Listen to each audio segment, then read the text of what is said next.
ገዳም ነው። ጌታ በዘመነ ስጋዌው በስጋ ተገልጦ ከድንግል ማርያም ከተወለደ በኋላ በዚህ ዓለም ያሳለፈው 33 ዓመት ከ3 ወር ነው። በ30 ዓመቱ ወደ ገዳም ዮርዳኖስ ሄዶ በዮርዳኖስ ወንዝ በዮሐንስ እጅ ከተጠመቀ በኋላ ሳይውል ሳያድር ወደዚህ ቅዱስ ስፍራ መጥቶ በዚህ 40 ቀንና 40 ሌሊት የጾመበት ቦታ በዲያብሎስ የተፈተነበት ቦታ ነው።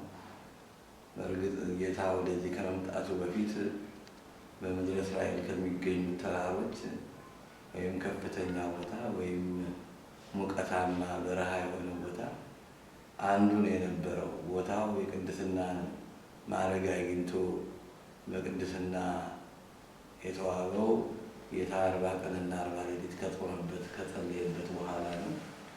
ይህ ዝም ብሎ ዋሻ የነበረ በረሃ የነበረ ቦታ ነው። አሁን ይኸው ዋሻውን አስጠግተው በጥሩ የምህንድስና እውቀት ይህንን ቤተክርስቲያን አንጸው ገዳም ሰርተው የሚኖሩት ግሪኮች ናቸው። በዚህ ስፍራ ይዞታው የግሪክ ኦርቶዶክስ ተዋሕዶ ቤተክርስቲያን ነው።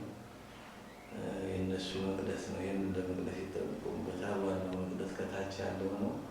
እቺ ድንጋይ ጌታ የተቀመጠባት ጌታ የጸለየባት ቦታ ልዩ ስፍራ ስለሆነች ነው ለብቻዋ ተቀምጣ በክርስቶስ የሚያምኑ ሁሉ መጥተው ይሳለሟታል የነበረባት አረፍ ሲልባት ደንገፍ የሚልባት ቦታ ነው እና ቦታው ቅዱስ ስፍራ ነው። 40 ቀን 40 ሌሊት ጾሞ ለእኛ ጾምን ያስተማረበት እንኳ ጾም ጸለይ የሚገባው ሳይሆን ጾምን ጸሎትን ለእኛ ለአማኞቹ ለተከታዮቹ በስሙ ለተጠራ ሰዎች ያስተማረበት ቦታ ነው እና ቅዱስ ስፍራ ነው ማለት ነው። በምድረ እስራኤል ከሚገኙ ታላላቅ ቦታዎች አንዱ ይሄ ነው። የተወለደበት ቤተልሔም፣ ያደገበት ናዝሬት፣ የተመላለሰበት የገሊላና የምድረ እስራኤል ጠቅላላው፣ የተጠመቀበት ዮርዳኖስ፣ በተለይ ደግሞ የጾመባት የጸለየባት አንዱ ቅዱስ ስፍራ ነው። ታሪኩን የምናገኘው በማቴዎስ ወንጌል ወንጌላውያን ጽፎታል፣ ግን ማቴዎስ ምዕራፍ 4 ላይ እናገኛለን። የማቴዎስ ወንጌል ቅዱስ ማቴዎስ እንደጻፈልን በምዕራፍ 4 ከቁጥር 1 እስከ 18 ያለው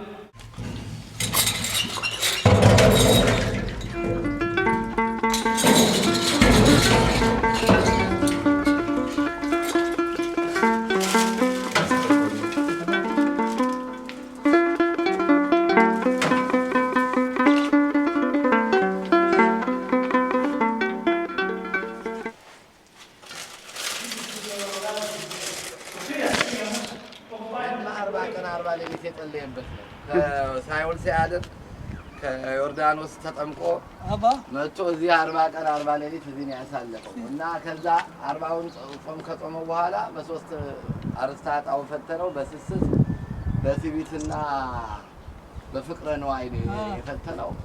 ሶስቱንም ድል አደረገው። መጨረሻ ላይ ወጥቶ እዛ ላይ ስገድልኝ አለው። አይ ለፈጣሪ ብቻ ስገድ ተብሏል ብሎ ድል ያደረገው ከዚህ 40 ቀን ከተለሙት ቦታ ጫፍ ተራራው ጫፍ አወጣው የሚለው ይሄንን ነው። ጫፍ ላይ ነው ያለው።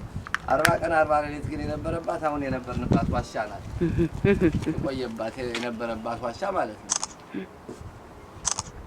እና ይሄ ትልቅ ገዳም ነው። በዚህ ብዙ ኢትዮጵያውያን በዚህ በየፍርኩታው አሳልፈዋል። ብዙ አባቶች ነበሩ ይባላል ድሮ።